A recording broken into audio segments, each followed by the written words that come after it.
Alright, so in this video I'm going to go over the 2.4 to 2.7 test review. The first section is going over 2.4. It wants me to find the difference between these two imaginary numbers. That means subtract. So I'm going to have 5 plus 3i minus 2 plus 9i. What I want to do is I want to go ahead and distribute that negative.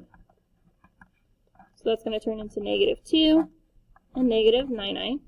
Then I want to combine like terms. So I have 5 minus 2, which gives me 3. And then 3i minus 9i, which gives me negative 6i.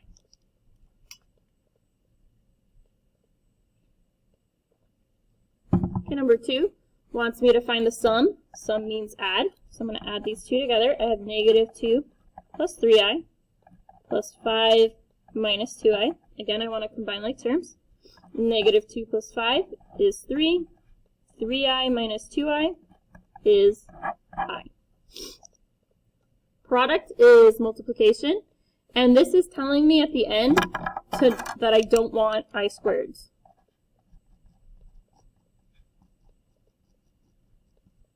If I do get an I squared, remember that is equal to negative 1. So I'm going to go ahead and multiply. 2 times 2 gives me 4. 2 times negative 5 gives me negative 10i. 7 times 2 gives me 14i. And 7i times negative 5i gives me negative 35i squared. So I want to combine like terms. I have 4 plus 4i minus 35i squared. I said earlier I don't like that I squared, so I'm going to change that to a negative 1. Negative 35 times negative 1 is going to give me a positive 35. So then I add that to the 4. I have 39 plus 4i. Remember to write your real number out front. Okay. The next ones want me to solve by square roots, so I want to add 12 to both sides. I get 12 equals 4x squared. I want to go ahead and divide both sides by 4. I get 3 equals x squared. I want to go ahead and take my square root. This is going to give me x equals plus or minus the square root of 3. Remember, when I take a square root, I should always get two answers, one positive and one negative. Over here, I want to subtract 81 on both sides. I get negative 81 equals x squared. I want to square root both sides. Because this is negative, that means I'm going to get I as part of my answer, and the square root of 81 is 9. So I get plus and minus the square root of 9, plus and minus 9i equals x. Over here, subtract 9, I get negative 9 equals 25x squared. I want to divide both sides by 25. I get negative 9 over 25 equals x squared. I don't want to turn this into a decimal because 9 and 25 are perfect squares. So when I go to take my square root, I can get the square root of 9, which is 3. The square root of 25 is 5. And then because it was negative, I should have an I at the end. This should also be plus and minus because I took the square root. And this equals my x.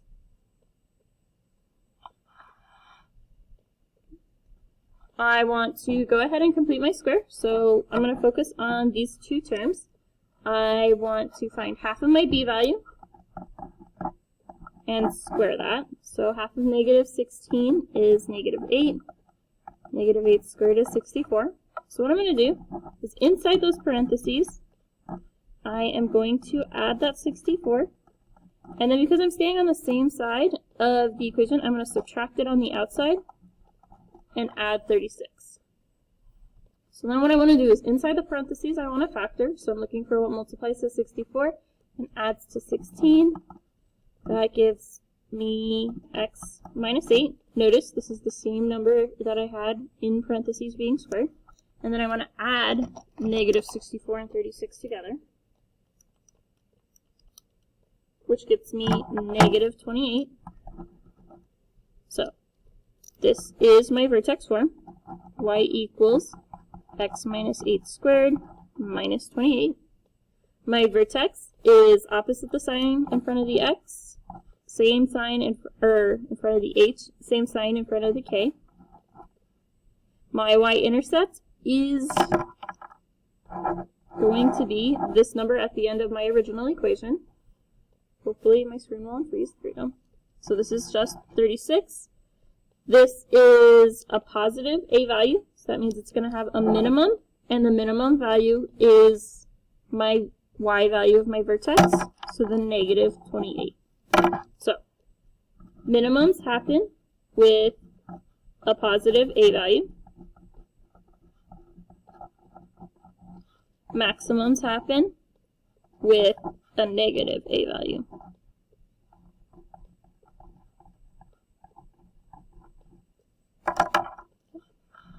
These ones want me to solve by completing the square. So I want to first start off by moving my c value over to the other side. So I have x squared minus 24x equals 82. I want to find half of my c value, square that. So that's going to give me negative 12 squared, which is 144. I want to add the 144 to both sides.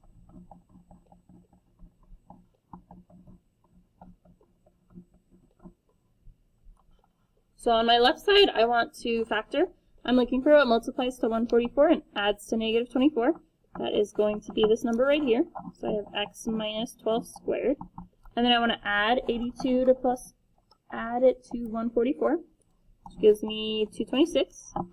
Then this actually wants me to solve all the way out. So I am going to square root both sides. I get x minus 12 on the left. Then I get plus or minus. I need to see 226 is not a perfect square, so I want to factor tree it. I can see it's even, so it's going to give me 2 and 113. I think 113 is prime.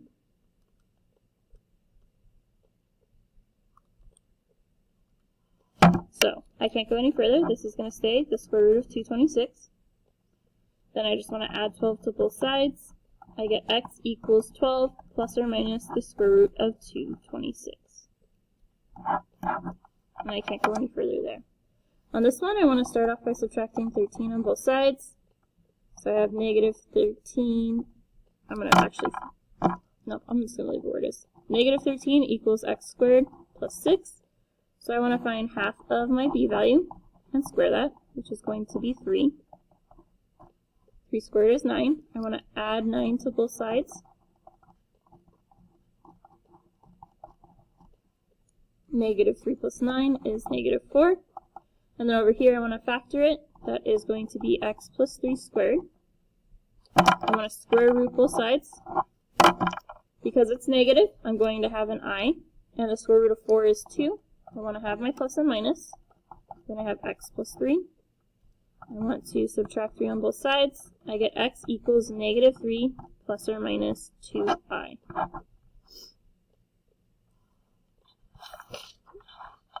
This one wants me to use the quadratic formula to solve my equation, which remember is x equals negative v plus or minus the square root of b squared minus 4ac all over 2a. So, first thing I want to do is identify my a, b, and c values. My a values here is 1, my b is negative 16, and my c is 24. I'm going to plug in. I have negative 16 plus or minus negative 16 squared minus 4 times 1 times 24 over 2 times my a value of 1. Negative 16 is going to give me positive 16.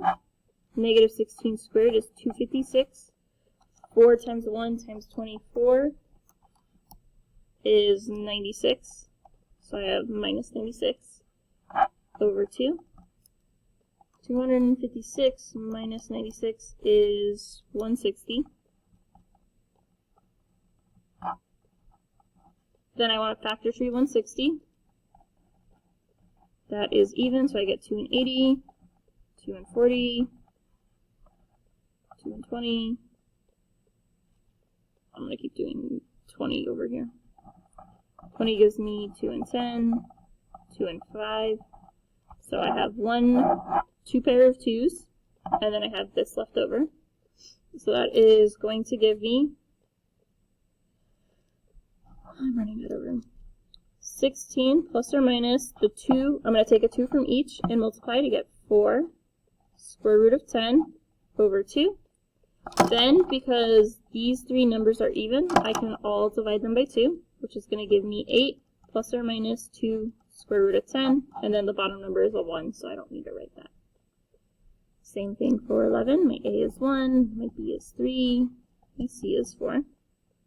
I want to go ahead and plug in. So I have negative 3 plus or minus negative 3 squared minus 4 times 1 times 4 over 2 times 1. So that's going to give me negative 3 plus or minus the square root of 9 minus 16 over 2, which simplifies to negative 3 plus or minus the square root of negative 7 over 2. I don't like leaving negative numbers inside the radical, so that is going to come out and turn into an I, and I can't do anything with that 7, so it stays under the radical. This one, the next three, want me to use the discriminant to identify the number and type of solutions for each equation. My discriminant, remember, is just the part under the radical from the quadratic formula, so b squared minus 4ac. On these equations, I need them to be equal to 0, so I'm going to start off by adding 1 on both sides. I have x squared minus 2x plus 1 equals 0. So my a here is 1, my b is negative 2, and my c is 1. Plugging in, I have negative 2 squared minus 4 times 1 times 1, which is 4 minus 4, gives me 0. This means I have one real solution.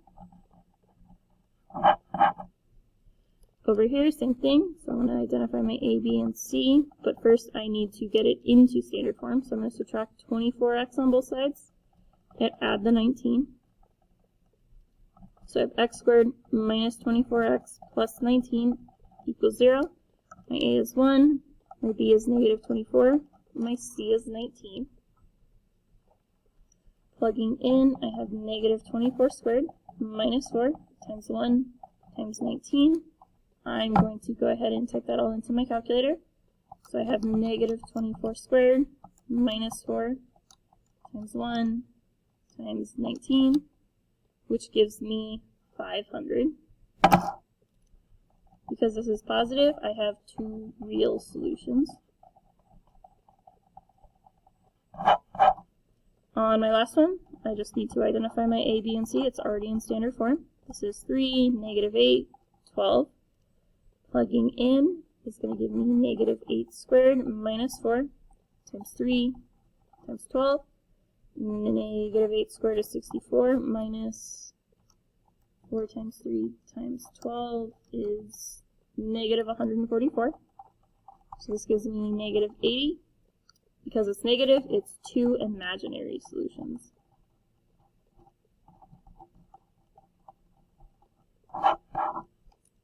Okay. Number 15 wants me to consider these two functions. It wants me to algebraically determine the values of x that will satisfy when the equations are equal, and then to sketch a graph to support my answer. So, remember, f of x and g of x are the same thing as saying y equals. So I'm going to set these two equal to each other. I have 2x minus 5 equals x minus 3 squared minus 2.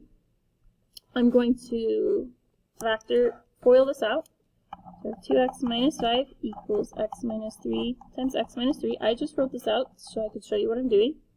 Now I'm going to actually go ahead and FOIL. I have x times x, which gives me x squared. X times negative 3 gives me negative 3x. Negative 3x. Positive 9 minus the 2. I'm going to go ahead and combine like terms on my right side. So it gets me x squared minus 6x plus 7. Then I want to move all of my terms over. I'm going to subtract 2x on both sides and then add 5. So I get 0 equals x squared minus 8x plus 12. I'm going to go ahead and factor this. I'm looking for what multiplies to 12 and adds to negative 8. That is negative 2 and negative 6. Using the zero product property, I'm going to take each of those and set them equal to 0. The first one gets me x equals 6. I switched them when I wrote down. And the second one gets me x equals 2. I want to plug back in to one of my equations to find my y value. Doesn't matter which one, so I'm going to use the linear equation because that's easier. So I have y equals 2. First one I'm going to plug in is my smaller number, so 2 times 2. That gets me 4 minus 5, which is -1. So 2, -1 is a point. Then I'm going to plug it in for my second one. So 2 times 6 minus 5 equals 12 minus 5 equals 7. So my second point is 6, 7. To sketch my graph, I am going to do this first one in blue. So my vertex is at 3, -2. And it opens up. My second one I'm going to do in red. I start at -5 for my y-intercept, and I go up 2 over 1.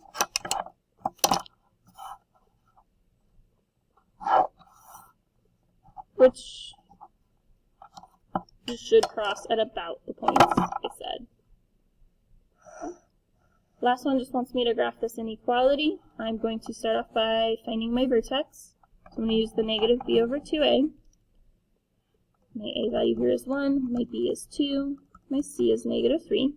So plugging in, I have -2 over 2 times my a value of 1. So -2 over 2 equals -1.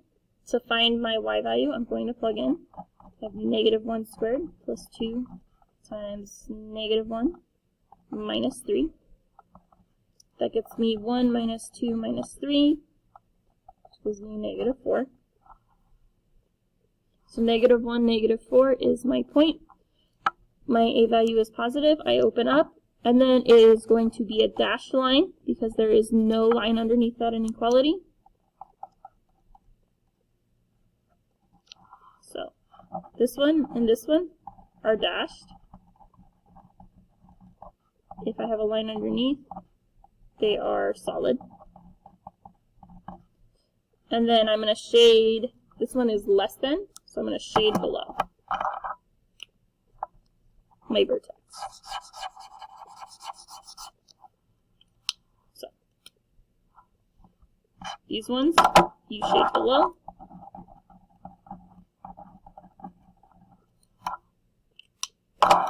And then these ones, you shade above.